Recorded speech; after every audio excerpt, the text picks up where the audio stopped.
இந்த வீட்டில் நம்ம கண்டஸ்டன் கிட்ட இது சரி சிறப்பாக பண்ணினா சரி எந்த அளவுக்கு இன்று இரவு. நண்பர்கள் அனைவருக்கும் வணக்கம். வீக்கெண்டு வந்துருச்சு. விஜய் சேதுபதி கேள்விலாம் கேட்க போறாரு. இந்த வாரம் எந்தெந்த விஷயத்தெல்லாம் அட்ரஸ் பண்ண வாய்ப்பு இருக்குன்னு நீங்க நினைக்கிறீங்கன்றத சொல்லுங்க. என்னை பொறுத்த வரைக்கும் இந்த குரூப்பிசம் சார்ந்து கேள்வி கேட்பாரு. அதாவது கனி, எஃப்ஜே, சபரி, ரம்யா ஜோலாம் குரூப்பா விளையாடுறாங்கல்ல, அதை கேள்வி கேட்பாரு. இதை தாண்டி திவாகர் வார்த்தைக்கு வார்த்தை தராதரம் அப்படின்ற வார்த்தையை யூஸ் பண்றாருல, எதுக்காக அந்த மாதிரி வார்த்தையை யூஸ் பண்றீங்க, அது தப்பான வார்த்தை, இதுக்கப்புறம் இதெல்லாம் யூஸ் பண்ணாதீங்கன்னு திவாகருக்கு அட்வைஸ் பண்றதுக்கான வாய்ப்பு கொஞ்சம் அதிகமா இருக்கு. இப்போ நேற்று நைட்டு நடந்த ஒரு விஷயத்தை பற்றி தான் இந்த வீடியோவில் நம்ம பார்க்க போகிறோம். நேற்று எபிசோடு எல்லாருமே பார்த்துருப்பீங்க. அதில் ப்ரோமோவில் காமிச்ச ஒரு விஷயத்தை எபிசோடில் காட்டல. அது என்னன்னா, கையை அடித்து விளையாண்டாங்க பார்த்தீங்களா, அதாவது கையில் படாமல் நம்ம டக்குன்னு கையை நவுத்திடணும், அந்த மாதிரி ஒரு கேம் எல்லாருமே ஜாலியாக விளையாண்டாங்க.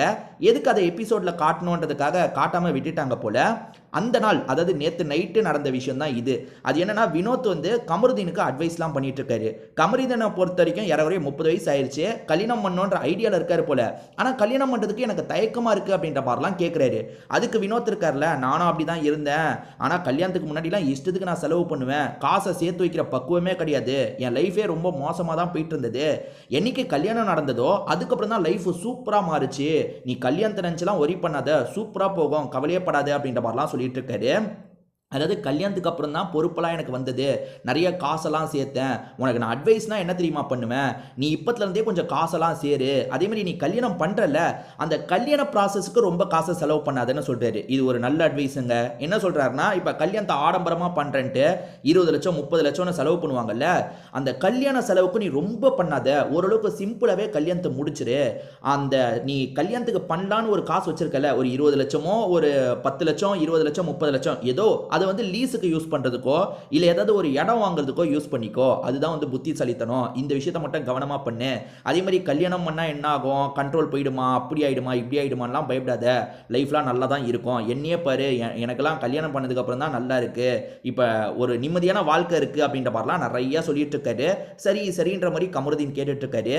இன்னொன்று பக்கம் திவாகர், பார்வதி, பிரவீன் ராஜ் 3 பேருமே சேர்ந்த மாதிரி பேசிட்டு இருக்காங்க. கொஞ்ச நேரத்துக்கு முன்னாடி விளையாண்டாங்கல்ல, அந்த கேமை பற்றிலாம் பேசிட்டு இருக்காங்க போல.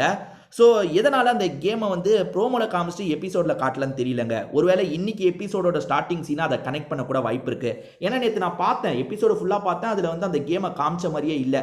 கையில் அடித்து ஒரு ப்ரோமோ 3வது ப்ரோமோவாக வந்தது பார்த்தீங்களா, அதை காட்டவே இல்லை. ஸோ விஜய் சேதுபதி என்னெல்லாம் கேட்க வாய்ப்பு இருக்குது, நான் சொன்னேன் பார்த்தீங்களா 2 விஷயம், அதுதான் கேட்க வாய்ப்பு இருக்குன்னு நான் நினைக்கிறேன். ஏன்னா இந்த வாட்டி கமருதீனை ரொம்ப நோண்ட மாட்டார். கமருதீன் லைட்டாக, அதாவது முதல் 2 நாள் தான் திவாகர் கிட்ட கொஞ்சம் வம்பு பண்ணார், மற்றபடி கமருதீன் இந்த வாட்டி டோட்டல் சைலண்ட் ஆகிட்டாரு. அதே மாதிரி வீட்டில் இருக்க எல்லாருமே கமருதீன் இந்த வாரம் சூப்பராக விளாண்டான், கரெக்டாக இருந்தான்னு எல்லாருமே பாராட்டுறாங்க. சபரி ஒரு பக்கம் பாராட்டிட்டு இருக்காரு, ரம்யா ஜோ பாராட்டிட்டு இருக்காங்க. இதை தாண்டி வியானா இல்லை சுபிக்ஷா வந்து இந்த வாரம் தானே உங்களை எனக்கு ரொம்ப பிடிச்சிருக்கு, நீங்கள் கரெக்டாக விளையாடுறீங்கன்னு நேரடியாகவே சொல்கிறாங்க. அதே மாதிரி வந்து யாரு, அரோரா, இந்த வாரம் நீ விளையாண்ட பத்தியா, அதுதான் கரெக்ட், இதையே மெயின்டைன் பண்ணிக்கோன்னு சொல்றாங்க. நமக்கு சரியா தெரியல, ஏன்னா நம்ம துண்டு துண்டா தானே பார்க்குறோம். வீட்டில் இருக்கவங்க பாசிட்டிவா சொல்றாங்கன்னா அப்ப இவர் கொஞ்சம் ஒழுங்கா தான் இந்த வாரம் நடந்திருக்காருன்னு நம்ம புரிஞ்சுக்க வேண்டியதா இருக்கு.